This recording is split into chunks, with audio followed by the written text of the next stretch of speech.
90s at saka sa mga 18 na nanonood sa atin ngayon dito. Dalawang bagay kung bakit re-reactan ko to. Pinakita sa akin, alam tayo ng mga 18 eh. Ako hindi talaga akong fan ng SB19, no? Hindi talaga ako sumusunod sa lahat ng mga ginagawa nila. Pero marami akong kakilala talaga na fan nila. At saka ako personally, nakikita ko rin kung gaano sila ka-talented. At saka sila yung nagre-race ha. Sila yung nagre-race ng bar para sa P-pop. Sila yung dahilan kung bakit nakikilala tayo. Yung P-pop na tinatawag nga. That being said, hindi naman ibig sabihin na hindi magaling yung iba. Sila lang talaga yung nag-front ba? Ganon. Anyways, yun na nga yung dalawang bagay. Una, dahil naniniwala ko na magaling talaga tong SB19 at naniniwala at nakikita ko rin no, kung gaano sila i-bash ng mga tao. At pangalawa, dahil medyo gigil ako ng slide dito because this is something that I have experienced myself at nakikita ko rin sa buong buhay ko. Maraming mga tao na ganito. Mamaya natin discuss. Bago tayo magpatuloy sa ating re-reactan ngayong araw, huwag niyo muna kalimutan na mag-like, subscribe at notification bell dahil meron tayong 1,000 Gcash giveaway. Umpisahan na natin. Ito kasi nakita ko, no? Marami tayong mga 18 friends na nagtatag sa akin dito. Reactan ko raw. So pagtingin ko agad, okay, ano ba yan? Tignan ko. So sabi dito, SB19 and the Satanic Music Industry Exposed. Nakakaloka, te! May BTS pa, merong Blackpink, Doja Cat ba to? Taylor Swift ba yung nasa ibabaw? Hindi ko pa makita, pasensya. Beyonce. Ngayon hindi ko alam kung bakit ganito yung mga bagay-bagay. Pero mag-focus tayo sa SB19 ha. Kasi ako talaga, kakanood to na klaro to ng conspiracy theory. Ay nako. Ako talaga in my life, no, sa mga live streams ko, meron mga nag-ano, kunyari naglalaro ako ng horror, tapos sasabihin, satanista ka. Naglaro lang ng horror, satanista ka. Tapos ako rin kasi, no, na-experience ko rin yung lagi akong tinatawag na demonyo, te. Dahil, aminin ko, atheist ako. Pero naniniwala ako, no, na dapat, no, kahit ano pa yung paniniwala ng mga tao sa paligid natin, iniintindi natin at nagmamahalan tayong lahat at wala tayong judgment. Diba? Muslim ka, Iglesia ni Cristo, ganun mga bagay. Anyways, malayo na tayo sa ano natin. Eto na ngayon. Kaya ako nabanggit din yung religion kasi I think religious group ito. Wag na natin pakita yung name ha. I think religious group ito tapos sinasabihan nila na demonyo daw. Pero isang member nila sabi dito, good item ba yan pa? Ginoke time na lang, pero feeling ko na bubuisit din siya.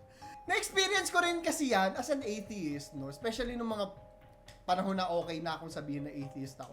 Mga tao talaga, nararamdaman ko rin talaga kasi yung judgment nila. Tapos lagi ako sinasabihang demonyo. Kaya triggered ako dito.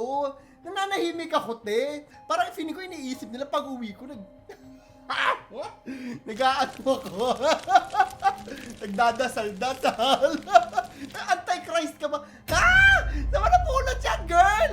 Hay, nako! Yan lang naman. Anyways, hi sa mga 18 na nanonood sa atin dito. Nabubuisit ba kayo? Kasi ako busit na busit ako. Halika na nga, manood na tayo ng mga memes natin ngayong araw. Nakakaloka. Okay!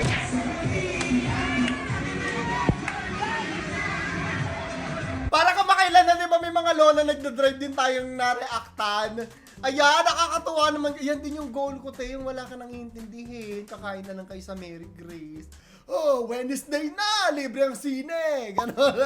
Nakakatuwa. Sana makaabot tayo sa ganyang edad, di ba? Na maraming pera. Kasi umabot ka ng ganyang edad tapos, parang ang hirap-hirap na wala nag-aalaga sa'yo. Wala kang savings. Grabe. Oh, anyways, next one. Sabi, anong gagawin mo kung ganito kaibigan mo?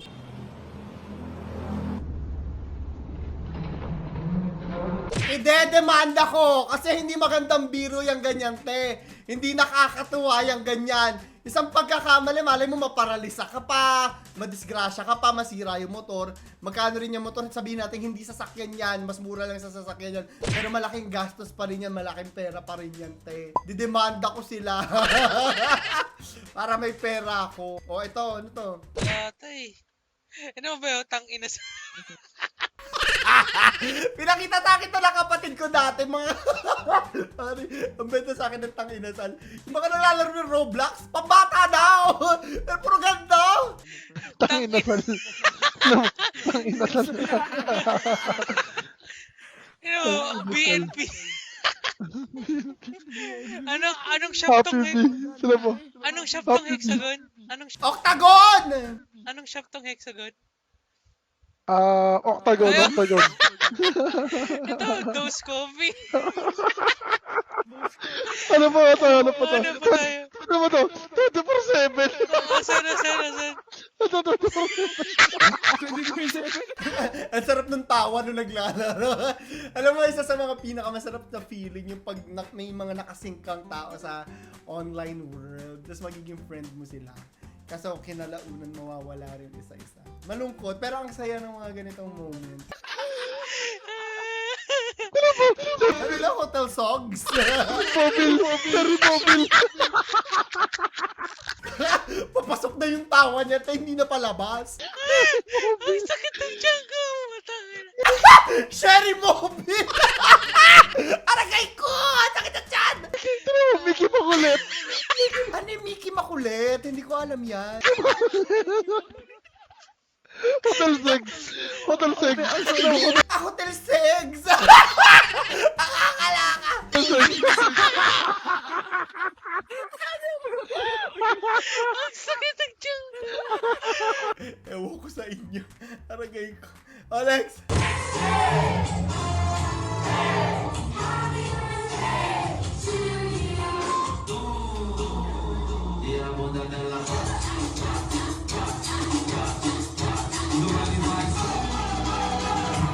Giyang na giyang, akala mo may dagdag sweldo.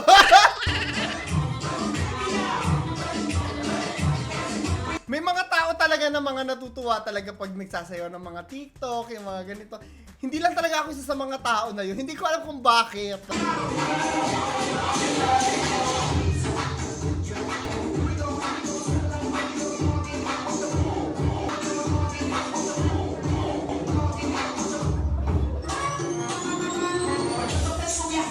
Ang haba, tekat na natin. Magagalit na naman yung editor ko. Pero ano na naman tayo. O ano to? Ito na naman siya, si Can You Be My Husband. Sino pa to? Pwede niyo ba ilagay sa ilalim kung sino siya? Naku, curious ako. Kasi viral siya eh. Bawal ako mag-asawa. Nag-edit! Bawal talaga. Bawal ako mag-asawa. Men, ayoko mag-asawa.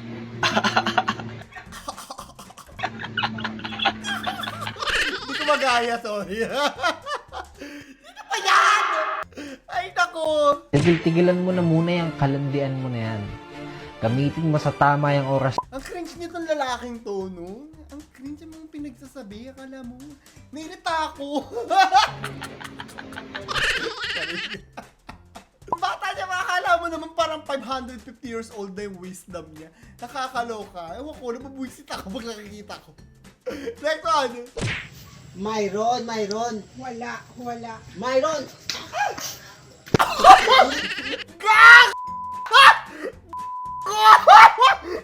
Naman niya, aktingan lang, teka!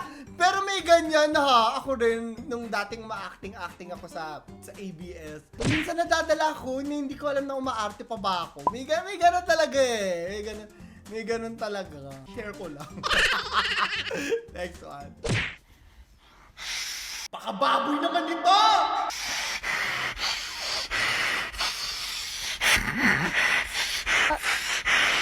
Teka, wag na nga yan! Sandali, di na namin papakita, ha? Next one! Sabi sa'yo, Coke, hindi Royal. Bakit Coke? Bakit Royal ang laman ng Coke?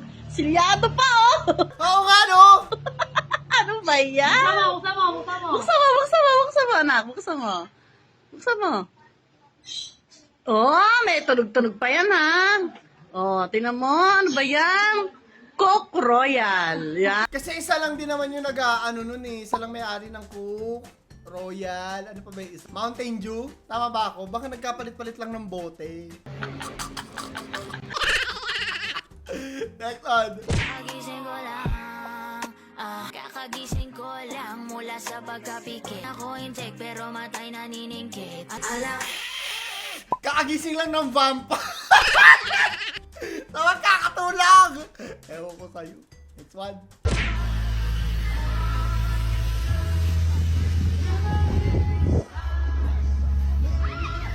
Ang galing yung akala mo, video game na nag-double jump eh. Ito Ando si ate sa ilalim. Kaway-kaway lang siya. Hala, alam mo, aalis kami next week.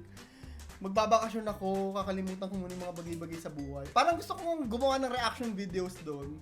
Habang kumakain kami. Gusto niyo ba yon? Gusto niyo ba makita? Pero phone lang na reaction. Para maiba lang yung setup natin. Trip niyo ba? Lagay niyo nga sa ilalim. O, next one.